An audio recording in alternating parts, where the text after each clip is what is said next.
Okay, well, we're back and it's time for a new chapter. We're going to be covering biosocial development in emerging adulthood. Emerging adulthood is the period of time that ranges from 18 to 25. Okay, let's get started. This is actually a new stage of development. Back in the 80s, adulthood was considered 18 to 35. And then slowly, as baby boomers continued to age and were the researchers in these areas, they started pushing the upper limit of young adulthood higher and higher. I don't know if it was self-serving and they felt like, well, we're still young adults, why not, right? But it went from 35 as the maximum age of young adulthood to 40 to 45. By the end, they were saying young adulthood encompassed 18 to 50. And I think we can all agree that there are significant developmental differences between what's important or affecting an 18 to 25-year-old versus what's important or affecting a 50-year-old. So we've carved out a new stage of development, and part of that is due to our changing social clock. On average, we kind of expect people to graduate from high school when they're about 18. That's probably pretty normal still today. We expect them to do something. Between 18 and 19, they usually commit to something. And a lot of times it's something that's kind of temporary, like college. That's a 4-year, maybe 5-year commitment, maybe 6 if you change your majors a couple of times.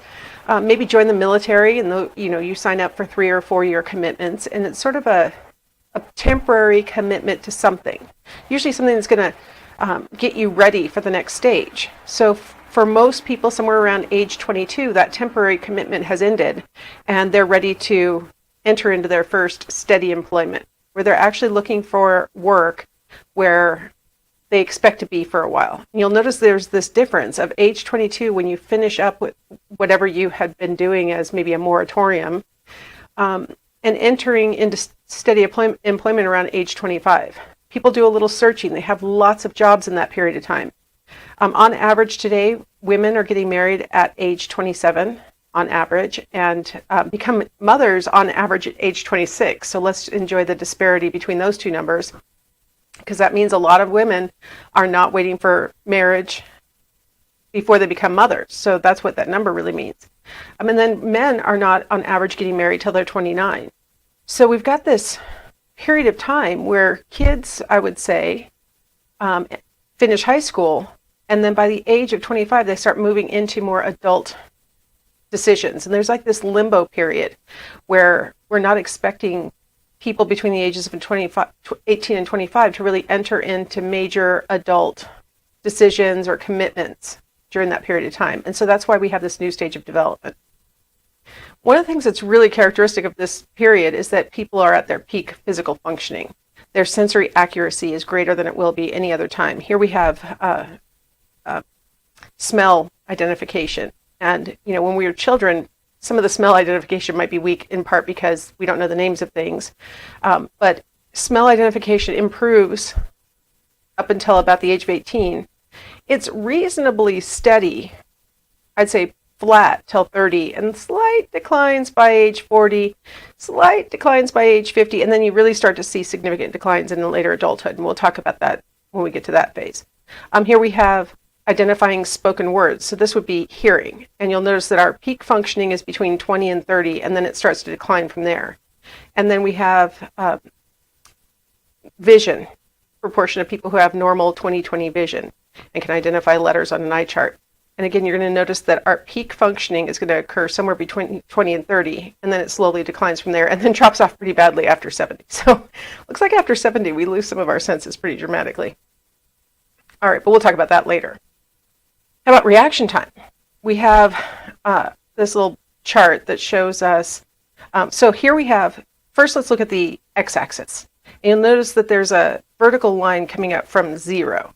So what we're talking about here in this picture is how long from the moment that the trigger was produced, whether it's a sound or a light flashing or something like that, and then you're supposed to push a button as quickly as you can to indicate that you've seen or heard or whatever the stimulus.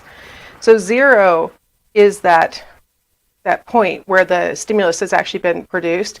So it's interesting to notice that at the negative time periods before the stimulus has been produced, you see some false starts, especially among the young children. You see that little peak.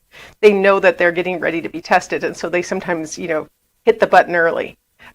So you see that kind of anticipatory thing going on. But then once we get to 0, what we're interested in is how long it takes to push the button after the stimulus has actually occurred. And smaller numbers mean faster reaction time. So you see that the black line that represents the young adults is the fastest, right? You got this peak right there, right immediately after the stimulus has been produced, and then they drop off after that. Fewer and fewer are responding later and later. Whereas if you look at, older children, they're the green line, and you see a slight delay in older children. Young children are about as quick as young adults, but what you'll notice about the young children is that there's a lot more variability. So their peak isn't as high. There are more of them who are way slower. And then the elderly adults are sort of a smoother gradation where they are not as quick. Okay, so quickest reaction time of our lives, which means that, young adults like things that require reaction times. They like to play video games. They like to drive fast. They like to do things that require quick reaction time. They like to play games that require pushing a button in order to be the one who gets to respond, things like that. Muscular strength. Again, this is our peak time for muscular strength. So, it's been climbing, and then between 20 and 30, we have our peak functioning, and then it starts to decline after 30. So we see a lot of activities that people in the young adulthood period like to engage in. Here I'm showing people doing endurance things, where they're running, lifting weights, bodybuilding, games that involve strength or quickness. Games that combine strength and quickness are ideal for the young adult. Older adults, they're okay with strength maybe, but maybe not the quickness in combination. So young adults tend to be really good at things like tennis or ping pong that requires quick reaction time, as well as those kinds of activities that require a lot of strength, like rock climbing or something like that. Manual dexterity also peaks during this period. We usually test manual dexterity by asking participants to move these little discs from one peg to the other. So the black things that you're seeing there are pegs, and the red things are the discs that she's supposed to be moving. And so you see that younger people, here in this chart, you can see that between 20 and 30 across all races, I don't know why this particular study broke them down by ethnicity, but between 20 and 30, we get our fastest moving of these, fastest and most accurate moving of these discs on the pegs. And it declines really after 35. We start to see a decline. So manual dexterity will stick with us for longer than, for example, reaction time or muscular strength. So we see young adults enjoying things that maybe they didn't when they were younger, right? They didn't necessarily like the kinds of activities that required a lot of movement with their, tiny, fine muscles. I found this as an example, knitting, but there are male things that are By the way, just a sidebar, did you know that back in the ancient times when knitting was invented, it was actually a male activity? That's really, I found this book on knitting that I read, and I thought that was really interesting. My picture here, of course, appears to be a female knitting, but it's kind of interesting. Things that get gender typed over time, kind of interesting. Anyway, moving on.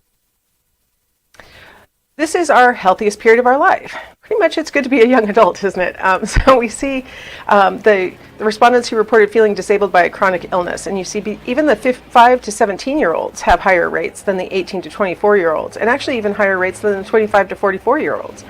And then it starts to climb with age. So yeah, it's the healthiest time. We're least likely to be debilitated by something.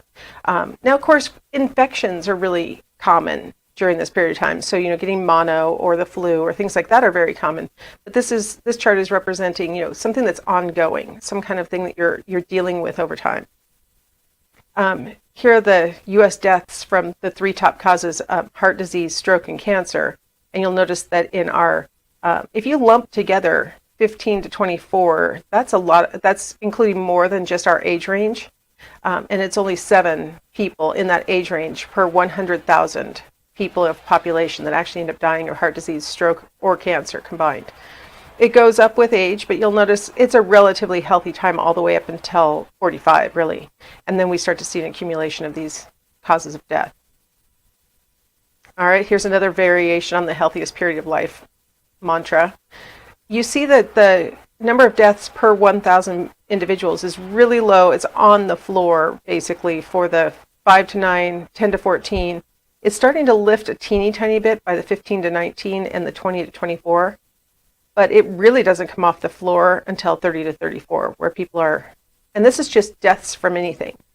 So it's not just deaths from being sick or something like that. I mean, it's a relatively, advantageous period of life all the way up until about age 30. And then we start to see some changes. All right, now this is a zoom in the 10 leading causes of death by age group. This is 2015 data from the Centers for Disease Control and Prevention. And so you'll notice in the 15 to 24, again, they lump 15 to 24 instead of 18 to 25. But and you'll notice that they've ordered it by most common. So unintentional injury is by far the most common cause of death for this age group, followed by suicide and then homicide. And then you get down to the other possible causes of death. And this is, by the way, the actual number of people in the U.S. who have died by these causes. So when you see, 1,469 people dying of malignant neoplasms, which is basically another way of saying cancer, that's in the entire United States. Did people of these in this age group die of these things? Heart disease, congenital anomalies, so on. You see very few people have any kind of, common cause that's going to start to become the most common causes of death for people in later years. All right. And then finally, senescence. I think this is the last thing I was going to say about health. So my little chevrons are going to kind of give the reactions that I had as I was reading the different data on this.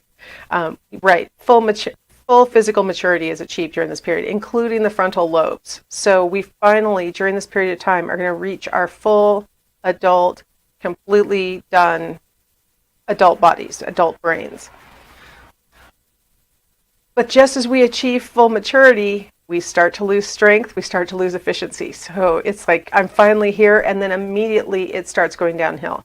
That's what senescence refers to. The term refers to the slow loss of function once maturity is achieved. And so the things that are going to start to catch up with us in our 40s and 50s are things that are going to begin in emerging adulthood. The things that we attribute to lifestyle factors, for example, or the things that we attribute to, I guess this would fall under lifestyle factors also. I was going to say diet or work exposure, things like that. Those things begin in the 20s and then have their effect in the 40s. So we begin to see the effects of senescence right away, but they won't really be noticeable to the person until they're in their 40s. Homeostasis is part of that ability for our bodies to maintain equilibrium.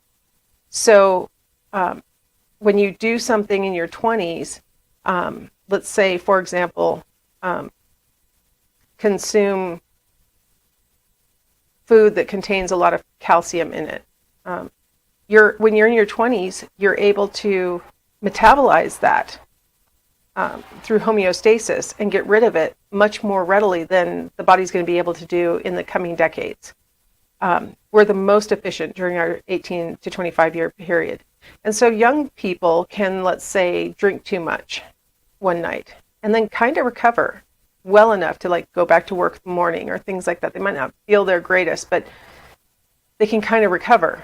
If they continue with those behaviors into their 40s, they're going to discover that can't be done anymore. It's going to have major effects on the person.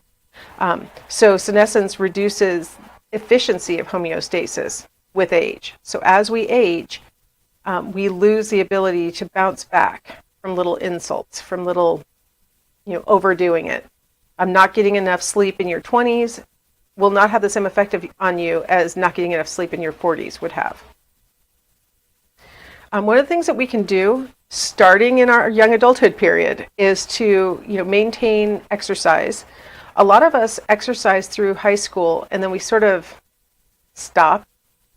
We don't have organized sports necessarily. We don't have our parents driving us to practice. We don't have a lot of the things that really facilitated us engaging in physical activity once we become young adults. And so a lot of people kind of feel like, well, I haven't gained weight, and so I'm doing fine. And it's not necessarily going to reveal itself through weight. It's going to reveal itself through, your heart's going to be changing, and your strength is going to be changing. Your reaction time is going to be changing. So maintaining exercise throughout young adulthood and into regular adulthood is going to be super important. Good nutrition, eating well, avoiding salts, which your body has to flush out, or avoiding too much alcohol, or indulging in other kinds of drugs that your body has to flush out. Avoiding those kinds of things can actually pay off in the long run when you're older and you don't have as much damage to your homeostatic capabilities. All right, well, that's enough on health. I'm going to come back in the next segment and talk about sexual activity in emerging adulthood.